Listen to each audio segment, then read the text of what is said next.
It's overwhelming, but it's also our jobs. Our job is only going to get harder. It's worrisome. This is something that's unprecedented. Now is not the time to be a cowboy. No one has anything to prove. We're all in this together.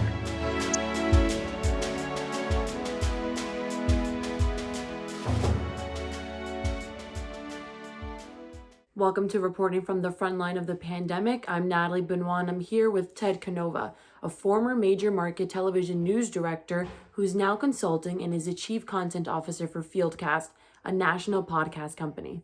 Thanks for joining me today, Ted. Sure thing, Natalie. How are you doing there in Jersey? Good. It's a little hectic over here. Bergen County has a lot of cases since we're right next to the city, but people are managing the best they can, doing social distancing, staying at home, being careful. How are you? Good. I've been working from home for several months, so I feel like the rest of the world just caught up to me. But social distancing, getting out once a day for a run or for a walk, and just trying to stay connected to friends and family.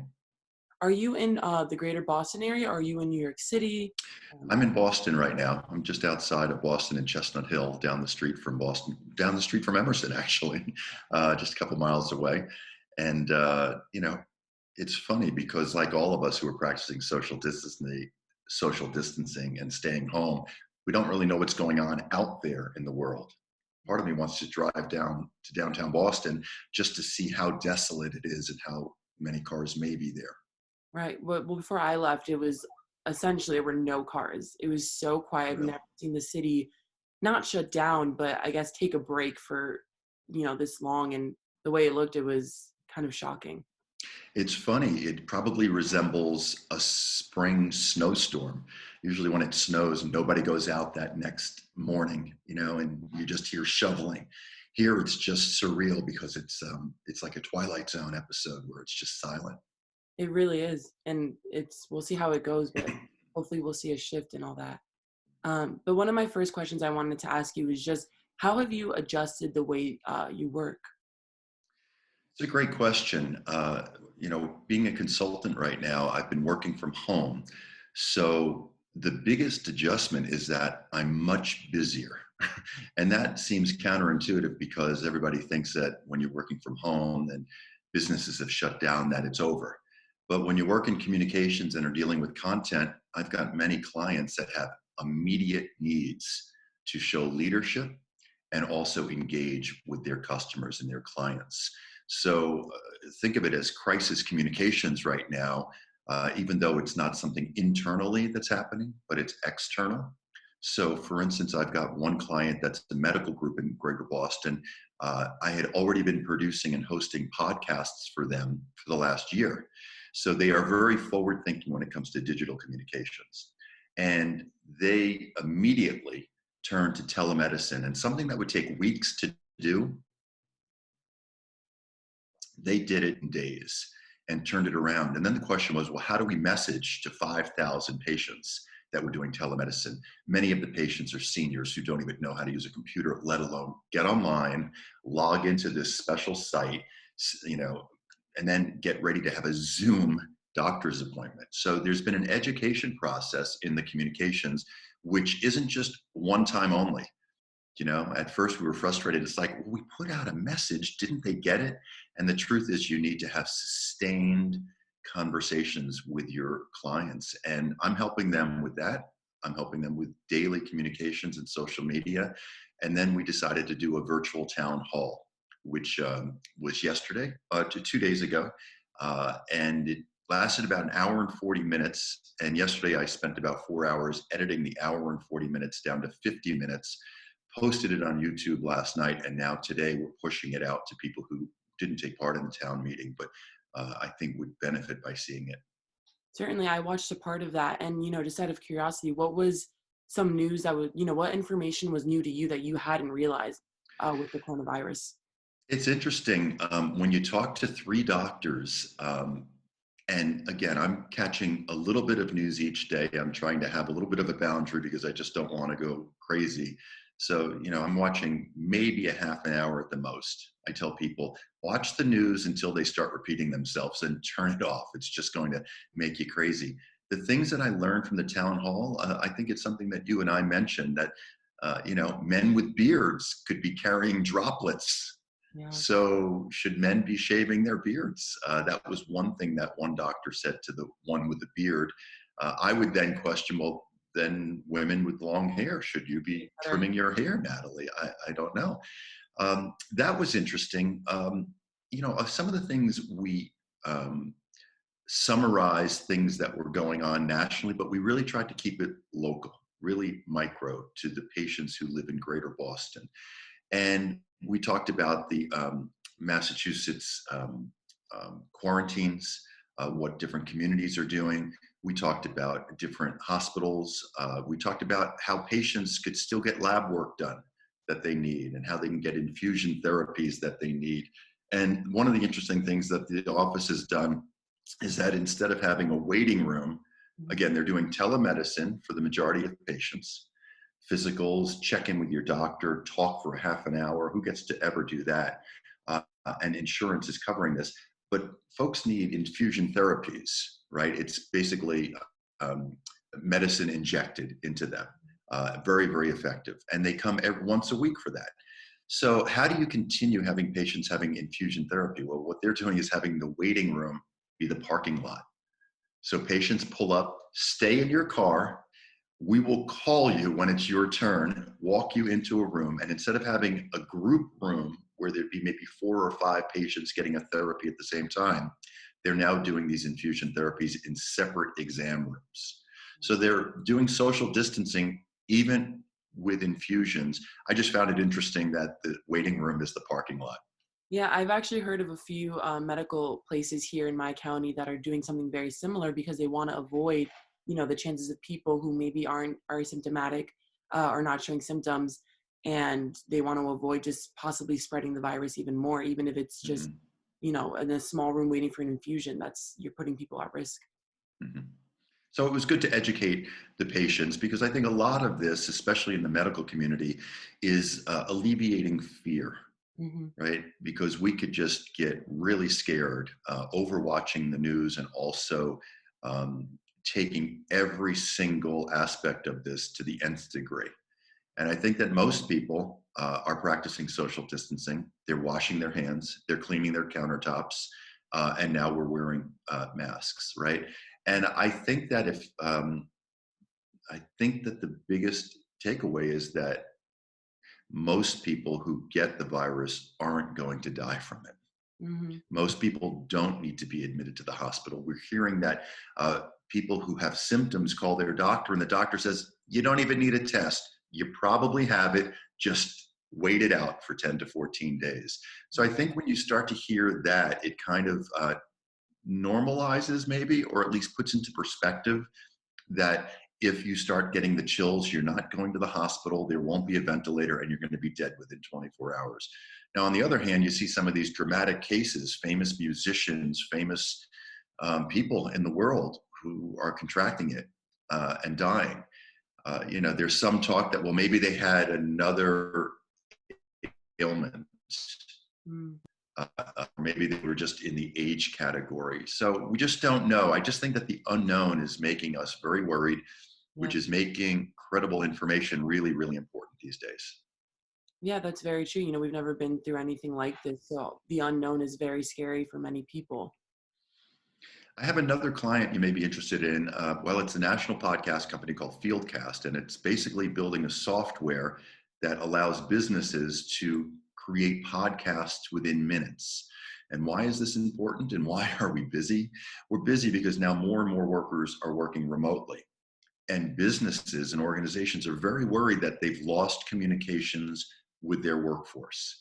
So we had been working on this for the better part of 6 months, and we're about to go public with this app, with this software. So we're getting calls from major businesses that want to start internal, secure, behind the paywall, so to speak, podcasts. So the CEO could be talking in timely manner with its workforce. talking about company policy, talking about procedures, talking about when we're going to get back to work, and talk about really still working, still trying to meet some financial goals, because while people are working remote, they are still working. Business is happening, right? Lawyers still have to write briefs, even though courts may be closed. Car dealers still need to think, when businesses reopen, how are we going to be selling cars? Yeah. And is there communications that we should be doing right now? How should we be communicating with car dealers so when they reopen, we're all on the same message? So, like I say, even though I'm not working in a newsroom for the first time in 25, 30 years, I'm very, very busy dealing with communications with clients and with content producers. Yeah, and I've touched a little bit already about how your clients and office are dealing with everything that is going on. Going back to what you were saying, you said that this podcast that would be available for businesses, this was started about 6 months ago? The company started about 6 months ago. It's a podcast company. So basically, you could spend $8,000 for a year, and it's an intuitive tool that has music, it has scripting, it has a place to record. So all of a sudden, you record a couple of segments and you pick some music, and it intuitively mixes the music with your voice. And then it makes it public. Not public, it's private to your employees who have to download an internal company app to hear it.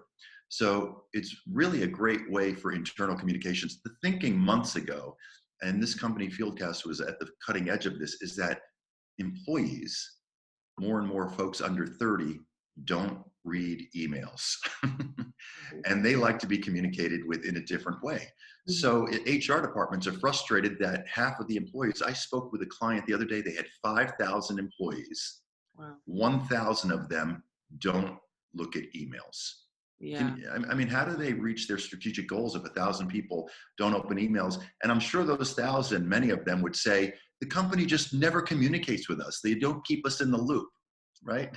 So now the idea is, well, why don't we communicate with younger workers on their terms? And their terms is audio. Audio is very intimate. It's one-on-one. You can listen to it at any time. You don't have to do it in the workday. You can do it on the drive home, on your commute to work and stuff like that. What we've also done, you'd find interesting, is since we are a podcast company, we decided to start our own podcast to basically talk about company culture. One episode is, how do companies celebrate diversity and inclusion? So we spoke to a diversity and inclusion director from a major wine and spirits company, the one that produces Jack Daniels. But we interviewed somebody else from a company called Built In. And it basically, it's the next step of LinkedIn. It basically connects employers with employees on a website. So you can learn about company culture before you apply and stuff like that. And Sheridan Orr is in charge of this communications for this company. And we talked to her about how to manage a remote workforce in light of the coronavirus. Because there are some things, how do you manage? You have to have trust of your workers that they're actually working. And the workers need to make sure that they stay connected to their teams. It would be easy for everybody to be working remotely and isolated, and that's not good. So even if you're working remotely, even if it was before the coronavirus, it's incumbent on remote workers to ping their coworkers from time to time, almost as if you were going to the water cooler at work or the break room. You need to basically just raise the flag, say, hey, how are you guys doing? And you can do that a couple of times a day without bugging people. And for the company in the shop, in the physical plant, it's incumbent on them to keep remote workers in the loop. So we decided to produce another podcast. So we've got a couple of podcasts that are going to go public. One of them already is with Sheridan Orr talking about how do you manage and motivate remote workers. Right. And obviously now with the coronavirus, that's a huge topic that's going around. How are businesses going to keep operating if most of their employees are working from home, because that's a precaution? Would you say that, a lot of the podcasts the podcast episodes that you're doing, do they cover the coronavirus, or is there a certain shift towards talking about the pandemic? Well, it's interesting. I think every podcast you have addresses the pandemic. If it doesn't say coronavirus, it at least suggests, hey, we know a lot of folks aren't going into work anymore. I'm helping a company that deals with technology. It deals with technology on how to have local governments communicate better with the public. So what town do you live in New Jersey? I'm in New Milford, so very So great. So New Milford. So the idea is, how do you engage folks in New Milford to vote, to volunteer, to take local government seriously? And, you know, different generations have different ways into local government. Senior citizens may want to go to a town hall meeting in person. Millennials or Generation X, they don't want to go in person. They want it at their disposal on their phone. So this company is doing a public-facing podcast to educate communities on how they can communicate with different generations. So we've produced 3 episodes right now. They're not public, but in the episodes, they do talk about the virus, knowing the virus is going to go away at some point, but the impact is going to have lasting effects. Maybe we will be doing more community town hall meetings. You know, they're already being televised across the country, right? But they're very low budget for the most part. But maybe we need to be doing Zoom so you can actually hear from citizens at home asking questions. So it's not just a passive one-way communication. So everyone that I'm dealing with is dealing, it's funny, it's been on their calendar to get to digital communications at some point. It's been on the calendar of this medical group that I'm consulting to do telemedicine at some point. It's been on the calendar of a major automaker to start doing podcasts at some point. Because of the coronavirus, everyone is now putting it front and center, which is making people like me busy. You know, I mean, I'm not complaining about it. It's unexpected, but to be at the forefront of podcasting the way that I embraced it about 12 years ago, before it was even called podcasting. My first podcast I called internet radio, right? But because I did my own R&D, I created my own podcast. I basically learned some of my own secret sauce on how to do it. So how does this tie into students? How does it tie into what you guys are doing? When I taught at the University of Minnesota after my Emerson experience as a student, we had a speaker come in to say, don't wait to get hired to be what you want to be. And somebody in the class said, I want to be a sportscaster. And it was May and the semester was ending. And I turned to that student and I said, if you want to be a sportscaster, be a sportscaster. This summer, open a website, start writing every day about the Minnesota Twins, go to some games, take some pictures, interview some fans, and do it. Because what ends up happening by September, when he goes back to school, he will have had 90 days of content that he has produced. And by September, when he's looking for a job or going into his senior year, or maybe he was graduating that May, he can have the top line on his resume, sportscaster, for, you know, Don Bryant Productions. Yeah. And that, don't wait for someone to tell you you are what you are. Mm-hmm. If you want to be it, there's no cost of entry anymore to do it. You know, you could start a podcast for almost nothing. You could do it on GarageBand or iMovie. There are free tools to do it. You could do what I do. I hate to tell you the secret, but I do all my podcasts on here. Yeah. And I'll show you. I could just record on here, but I bought a $149 Shure V77 microphone, and I interview famous people like this. I interview clients paying me tens of thousands of dollars with this. I'm not waiting for a studio. I'm not going to do the overhead if I could do it with this. Now, there are other things I could buy to make it sound better, but I think right now, especially because now we're doing remote interviews for podcasts, we're not going into a studio. So people say to me, well, how do you do a remote interview? So we do a Zoom like this. I put my phone like this. You put your phone up to yourself. We talk to each other, and then you send me the file. Wow. And then I download both files. I edit it on my computer, and I have a podcast. So the cost of entry is really low. I know I just went full circle from my experience to what maybe your experience could be. I'm just saying right now, don't wait to have to check out a camera. You've got video. Don't wait to check out some audio equipment in a studio. You've got a microphone. Don't wait to have some kind of post-production house where you're going to edit stuff. Do it on your computer. You're already doing that. I know that students are already doing a lot of things that I'm saying. Right. It's all about being proactive and actually working towards everything. And, with everyone being remote right now, this is kind of the time to pick up those, those skills and being able to kind of pursue those interests, like you said. I've got to also tell you, I worked, when I graduated, I was going between producing the news in Boston at 23 years old to reporting the news in Northern New England at 22 and 24 years old. So I rose quickly through the ranks, especially behind the scenes. And I rose quicker behind the scenes because I looked really youthful when I graduated. I was producing in Boston, and then I was news director at an early age at 31 years old. I had my first television news director job. What I would say to you is that keep doing things that are outside what you think you want to do.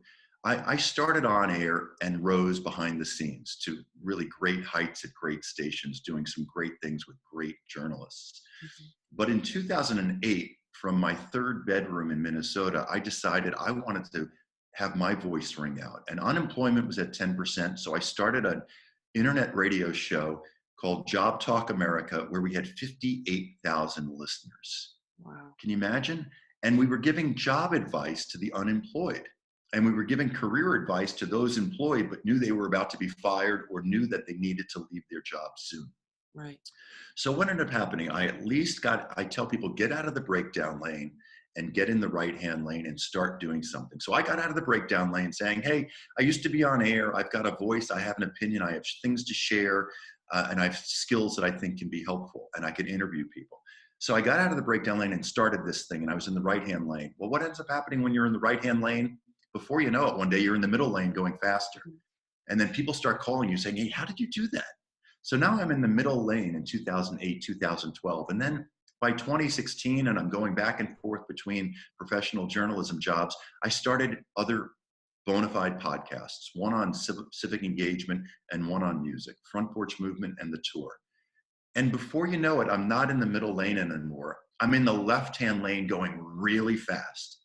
And I'm kicking butt, forming my own podcasts, producing them on my own, leading my own social media, building websites, learning HTML, where all of my news contemporaries looked at me to say, wait a minute, Ted, you're the behind the scenes guy. You're the news manager. What are you telling me? You're now on air?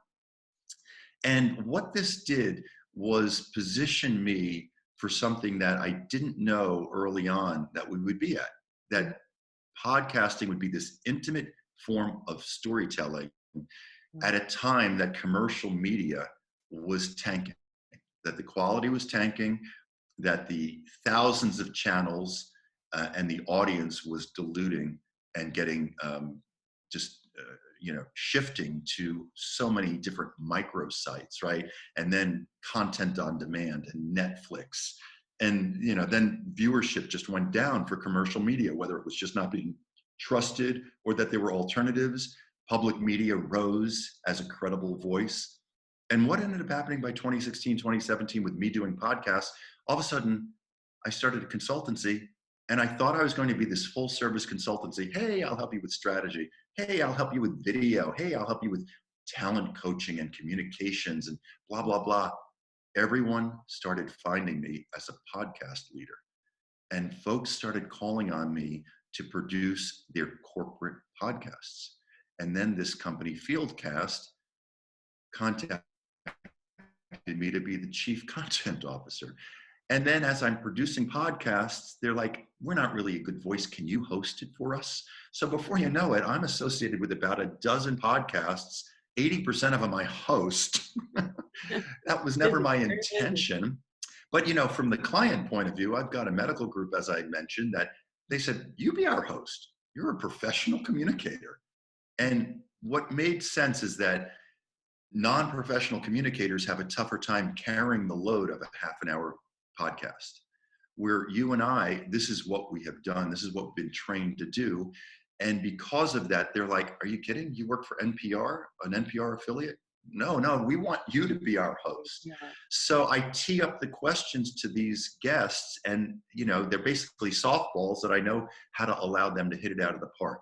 Mm-hmm. Now, the line journalism and commercial, I really still feel like I'm a journalist. I haven't compromised ethics for sales. I haven't compromised journalism for making money, things like that.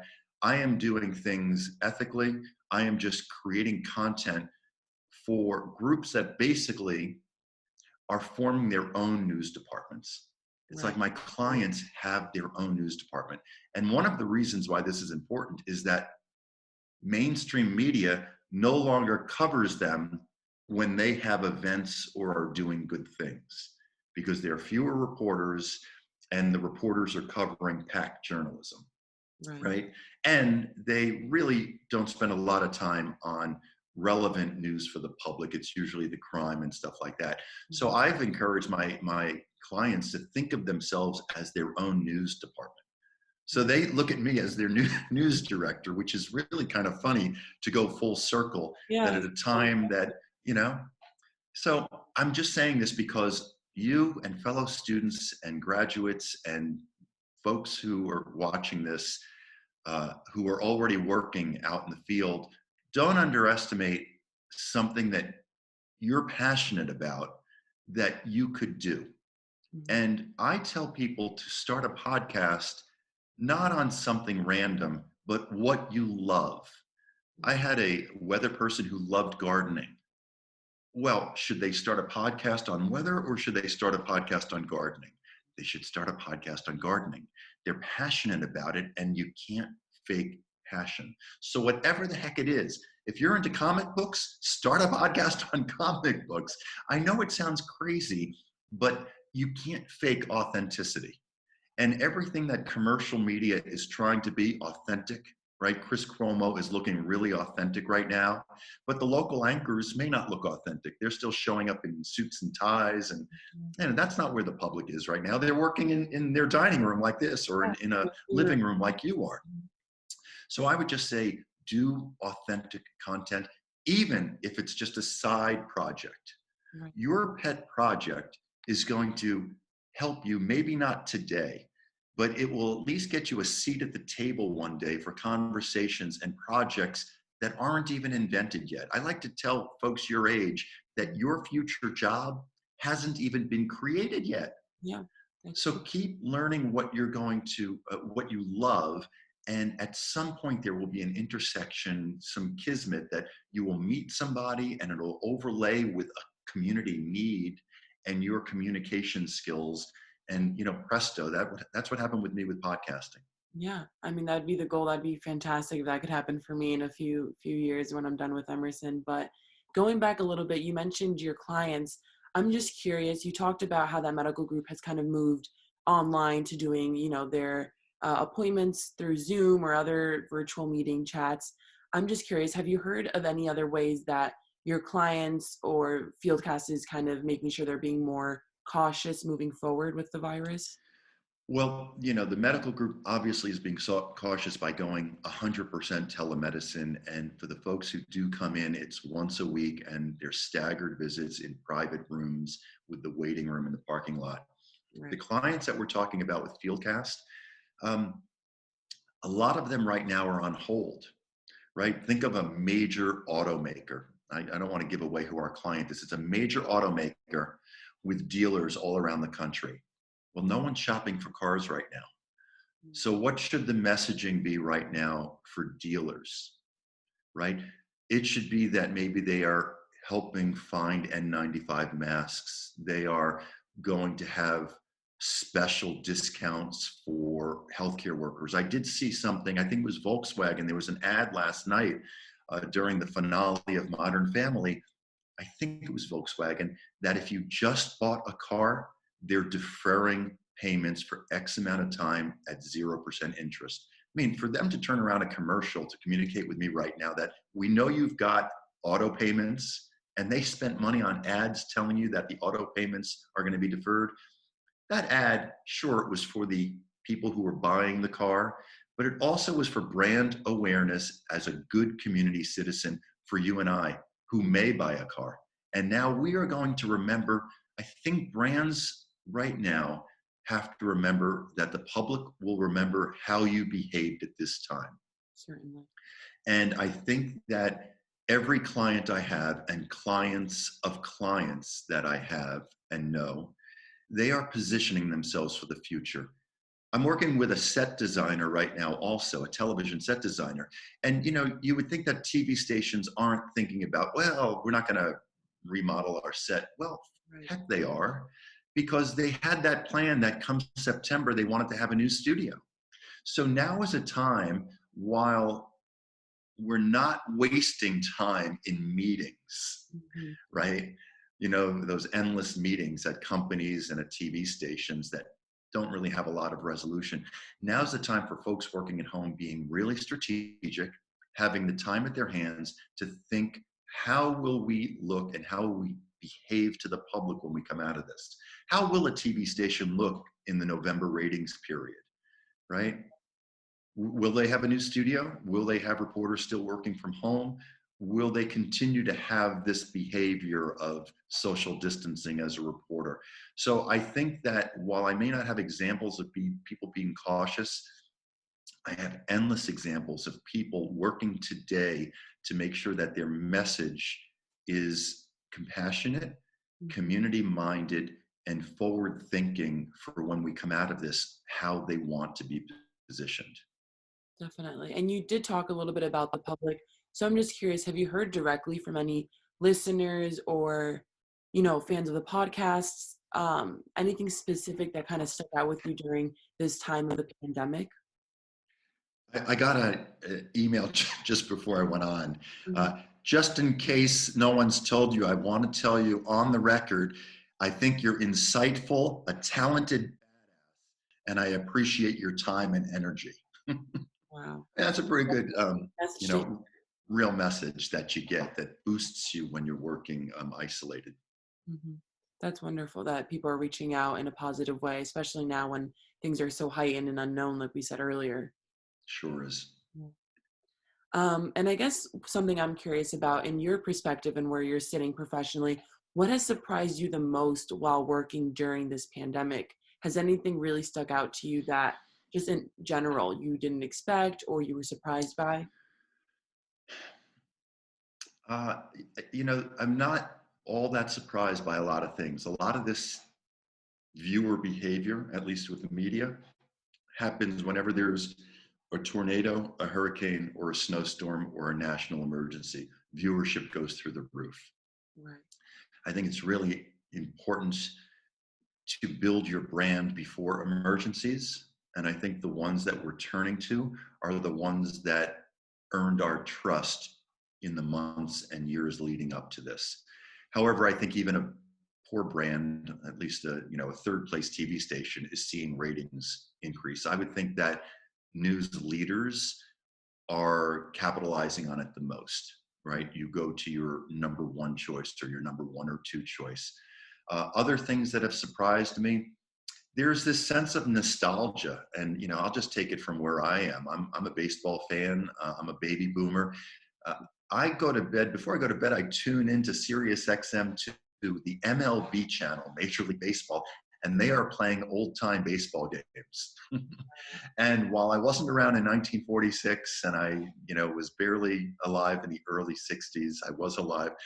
I listened to my favorite team in 1973 play a playoff game, and they won it. And it was a great, great game. I think that nostalgia is making a resurgence, whether it's things we watch, listen to, or even eat. Yeah. I haven't had a child in my home for a number of years, but for the stress relief, I bought Oreos. I haven't bought cookies in 5 years. Was that stress relief, or me thinking I'm going to be stuck in the house and I want to return to that? And I think I read an article in the New York Times that people are turning to processed food, which is not good, right? It lowers your immune system, which means you can be more susceptible. And it's also not good just for our weight, stuff like that. mosquitoes are making a big resurgence. So there's something about nostalgia, and I don't know if anything else is really surprising me right now. I'm proud that people are practicing social distancing.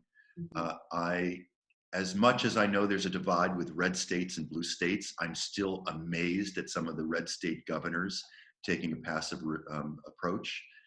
I don't know what is going through the heads of people who still go to beaches and don't take it seriously. Again, I'm curious if some of that has to do with socioeconomics. I'm curious whether some of that divide has to do with education level. But I'm sure also some of that divide is where you live and who your leadership is. In Massachusetts, we have good leadership in terms of being proactive. Rhode Island, same. I lived in Minnesota. Governor Walz is doing a super job, and we all know what Cuomo is doing in New York. I think we are taking social distancing a little bit more serious than governors who say they don't even know that you can spread it when you're asymptomatic, right? So that's a little bit of a surprise what human nature is doing. Certainly. And you talked a little bit before, I just found that interesting. You said that, you know, with everything going on, there's obviously ways to de-stress. And one of your ways was, you know, eating cookies. And I'm just wondering, do you have any other ways that you've been coping with all this stress? Yeah. So one of the things that I've been doing for social media outreach, I've been designing graphics. Again, my friends say, you were a news director, you now know how to design graphics. Yeah, you learn, you do it yourself. And some of the graphics I've been doing is daily tips of stress reduction. And one of them is information overload. You know, limit the amount of intake you get. The other thing is practice gratitude. Another thing is get your hands dirty and make something, right? I mean, as adults, we stop making stuff and putting it on our refrigerator. That's usually, you know, for kindergartners. So do that. So gratitude, the relaxation. You know, if you are overwhelmed, just stop, close your eyes, take a deep breath, and say, I am okay. Do you know? Whatever you could do to stay connected while we're doing social distancing is really important. But I do think that, you know, shame on us. We have a bucket list of things we want to do. Learn a language, learn an instrument, read all the books that we bought that have never been opened. The other weekend, I turned off my digital Saturday and Sunday, and I read a year's worth of 3 magazine subscriptions that I have not gotten to, largely because I've been so, you know, immersed in podcasting that I have dropped off on my reading. And I got through 3 Sunday New York Times and 36 magazines. Wow. And that accomplishment was pretty good. What would I like to do next? I've got videos that need to be transferred to digital. Will I ever get to that? Well, maybe I should do that now. I have books I want to read. I have my trumpet staring at me right now that I started taking jazz lessons. So there are things that we should do. There are Ivy League schools I read giving away hundreds of courses for free online. There's like no excuse for us right now not to have knowledge. And I think that another thing that would be important just in a holistic way is knowing that when we come out on the other side of this, what have we learned and what do we want to take with us and what do we want to shed, right? Yeah. We've learned that we could live with less. We've learned that we don't need the same amount of clothes as we once did, right? We've learned that we may not need to carry the baggage of our lives that we were carrying. I mean, a lot of this isolation has forced us to kind of reflect on friendships, ones that are working and ones aren't. So I don't mean to get touchy-feely on you, but I do think that we have an opportunity right now as humans and also as a society of what will we do? Fossil fuel. We've learned we don't need to drive as much. Should communities right now be setting up real aggressive carpools? Should Wellesley, Massachusetts, should the community have a Zoom meeting from Wellesley, Massachusetts to say, this is how we're going to carpool into Boston from now on? Wow. And not use our vehicles as much, right? I mean, we're all talking about how smog has gone away in these smoggy places, how water is now cleaned up, how animals have made a return. Well, human nature means we're going to go back and screw this up. And I think that it comes a time that we could take this as a real personal commitment to say, will we walk to the market more? Will we move to places that are sustainable, livable cities more? Will we need the same amount of space as we once did? I just think that there's a way as society, and I think that those voices have been quiet because capitalism and commercialism squelches those voices. But hopefully those capitalistic messengers, car dealers, capitalism, hopefully they will have some kind of a balance when they come out on the other side of this. I'm not hopeful because they're going to need to make up their money, but I think that we have personal responsibility to decide what kind of life we want and what kind of a society we want to live in. Yeah, and you talked a little bit about balance, and obviously you said that you're a lot busier now being someone in communications. I feel like that's a job field that I've seen a lot of people become a little more overwhelmed because a lot of things are transitioning and, we're still working from home. But for you, how are you balancing being home and working? Is there, you mentioned that you turned off your computer and you were not digital for 2 days. How does that work for you? How do you keep yourself balanced? You know what's interesting? Before the virus, I found myself working from home 7 days a week. That it was just too tempting not to spend 3 hours on a Sunday doing something. And that's good when you're starting your own business, but also not great, right? I think since the virus, I have been so busy that I log on maybe by 8:30, maybe sometimes 9:15. And if I could turn off my computer in the 5 o'clock hour and go out for the walk, because it's now gorgeous outside and I'm watching the sun and I'm hearing the birds and I'm hearing kids playing in the neighborhood, I am much more disciplined to shut it down, because I know that by not having social in-person interaction, that working 7 days a week and into the night is going to destroy me. Yeah. So I am really disciplined to shut it down in the 5 o'clock hour. 3 days a week, I take an Instagram yoga class. 3 days a week, I go out for a jog, and 4 or 5 days a week, I go out for a walk in the 5 o'clock hour, sometimes the 6 o'clock hour. And I linger and I watch the sunset, and I don't rush to come home to have dinner at the 6 o'clock hour. I'm having dinner in the 8 p.m. hour, because what's the rush to come home? To eat sooner, to sit in front of the TV, and to eat more of my mint Oreos. Yeah. So trying to work a full day, shutting it down at a certain time, because it's always there. I knew that before the virus, but now by not having the balance, it will screw with you. So I shut it down, I go do my thing, and I look for nature to keep me outside instead of coming back soon and having too much time sitting on my couch watching Homeland. Homeland. Yeah. And I'm just curious, you did talk about this earlier, you were giving me great advice. I'm just wondering, is there one specific piece of advice or tip that you would give for a broadcast journalism student like myself? You said a lot about passion and pursuing things that we've always wanted to pursue. I've always stressed that students need to be multimedia, multi-platform.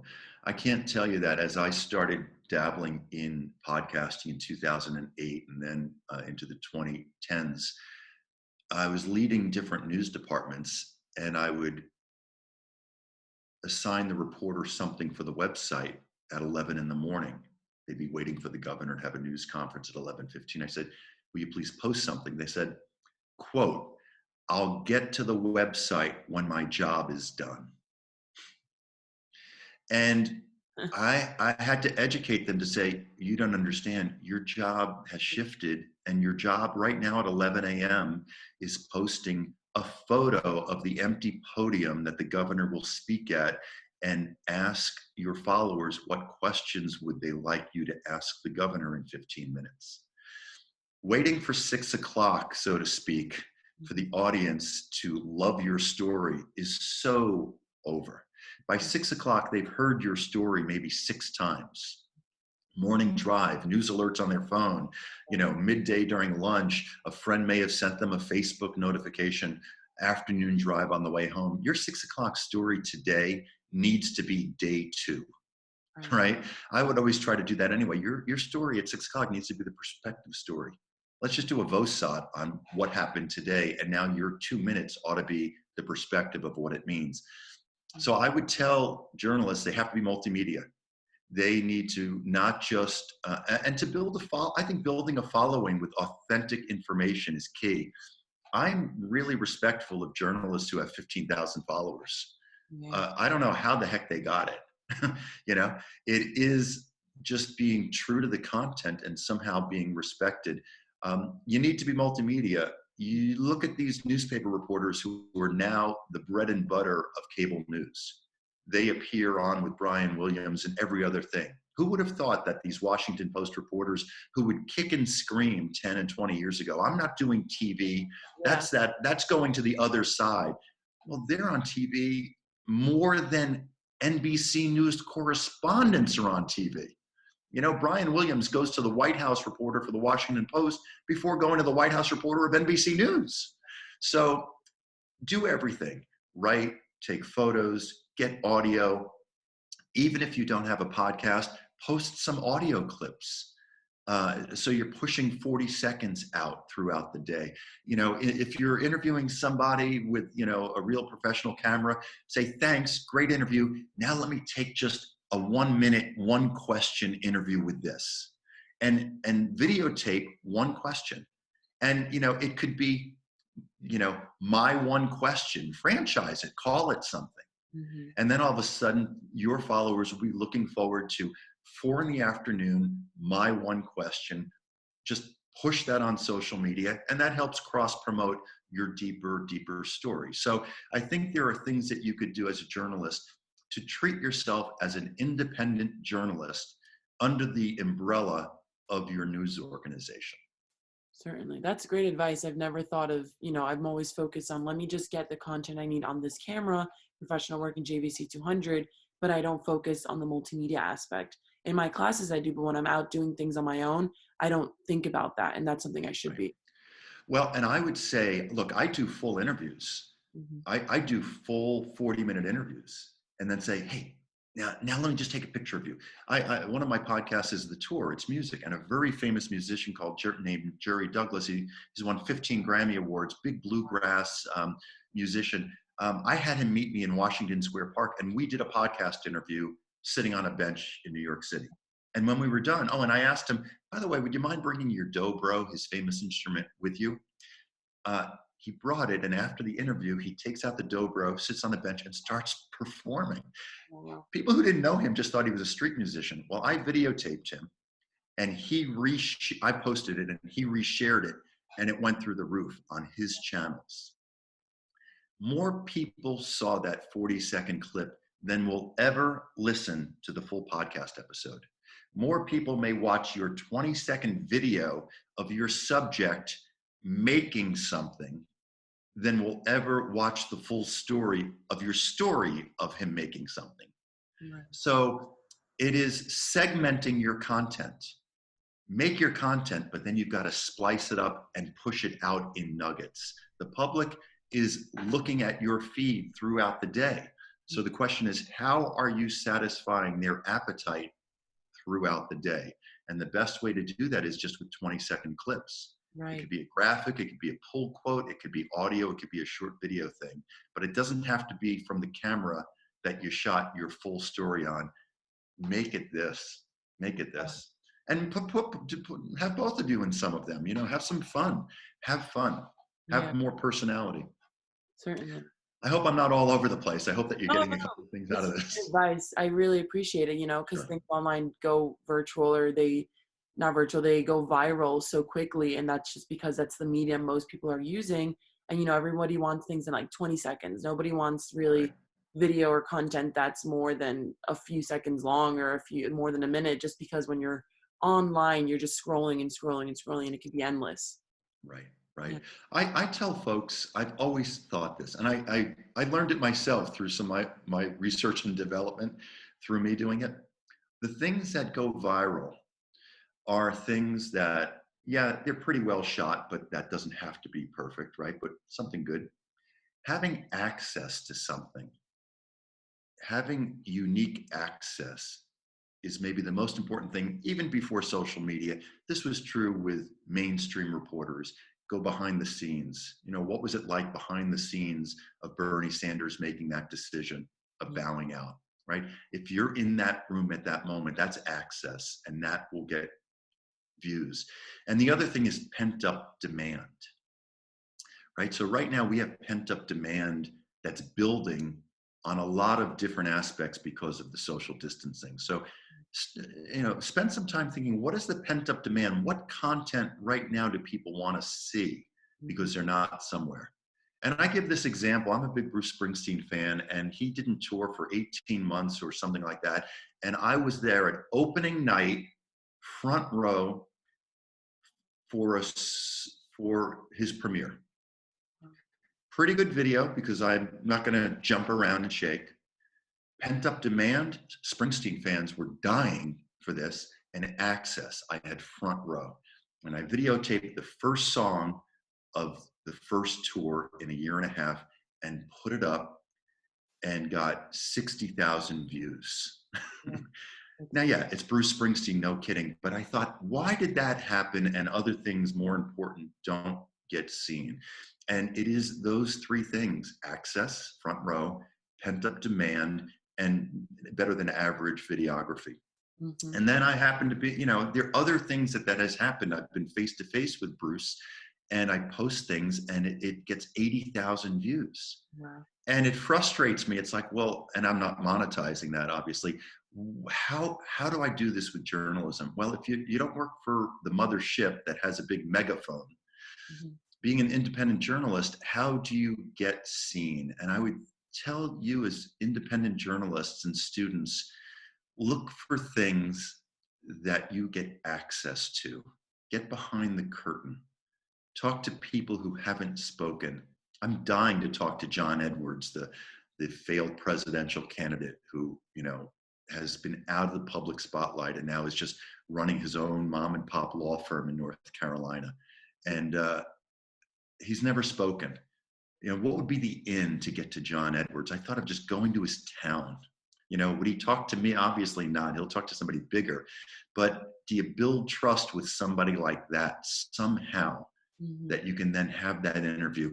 Certainly, whoever's watching this, there are people in your mind, if you gave some thought, who are people who haven't spoken publicly, right? Who are voices that are unheard that would be really riveting? Famous would be more, that would go viral sooner. Yeah. What access can I get behind the curtain? The videotape of inside that Brooklyn hospital was really important to see, yes. Right? Access. Memorable. We will always remember that, right? So I just think that as independent journalists, you can, number one, work for a newsroom and wait for the assignment editor to tell you what you're doing today. Mm-hmm. And you're not always going to like it. And I would always say to my reporters, if you don't like the lemons, bring your own lemons. Because if you don't have a good story idea, you're going to do mine. Mm-hmm. Well, come up with your own story idea that's irresistible and has special access to a story and a newsmaker that hasn't been reported. And, that may mean 2 a.m, mm-hmm. right? As students, you're up at 2 a.m. Professional journalists aren't going to get out of bed at 2 a.m. What stories are happening between 2 and 5 a.m? I don't care if it's the street cleaner. I don't care if it's, who's feeding the homeless at 6 a.m. at sunrise. Yeah. Time, access, behind the curtain, and riveting people. I just think that there's some ingredients. These are ingredients for great stories. It's just that I'm on the mountaintop yelling, hoping that students pick up this baton and go run and go do it. Certainly. And is there anything else you would like to add in terms of just news coverage, the podcast, the virus in general, your own clients? I think that we need to make sure that what we do always has humanity. I think that won't go away. I think that authenticity can't be faked. If you'll indulge me for a second, there was a quote by Jeff Zucker, the head of CNN, the other day, because they were talking about why are the two Cuomos really catching on? Why are they getting the public's imagination? And I frame grabbed Cuomo's thing, and I swear, if it takes too long, here we go. His quote: You get trust from authenticity and relatability and vulnerability. That's what's giving the brothers Cuomo's are giving us right now. That's what they're giving us. Authenticity, relatability, and vulnerability. So reporters aren't always trained to show vulnerability, right? You're supposed to be stoic. And if you're not, you get made fun of by the other reporters. Why? Reporters just get made fun of for walking stand-ups. Why are you doing that? That looks so fake, or doing live shot for live shot's sake was the phrase. But look, I think that the public's not going to shy away from being authentic, relatable, and vulnerable. So I would just think that just incorporate that. And again, it doesn't mean you have to go over the top, right? Chris Cuomo has the opportunity to go over the top. And it's like, enough. We may not be there yet. Doesn't mean you have to do a lot of it. Just do 5% of it in your story, 10%. Don't go off the rails. You'll be seen as a crazy reporter. But at least employ some of those attributes into your everyday reporting. Thank you, Ted, for all the work you're doing to keep us informed and safe. And thank all of you for watching this episode of Reporting from the Frontline of the Pandemic. I've been speaking with Ted Canova, a former major market television news director who's consulting and is now the chief content officer for Fieldcast, a national podcast company. I'm Natalie Benoit.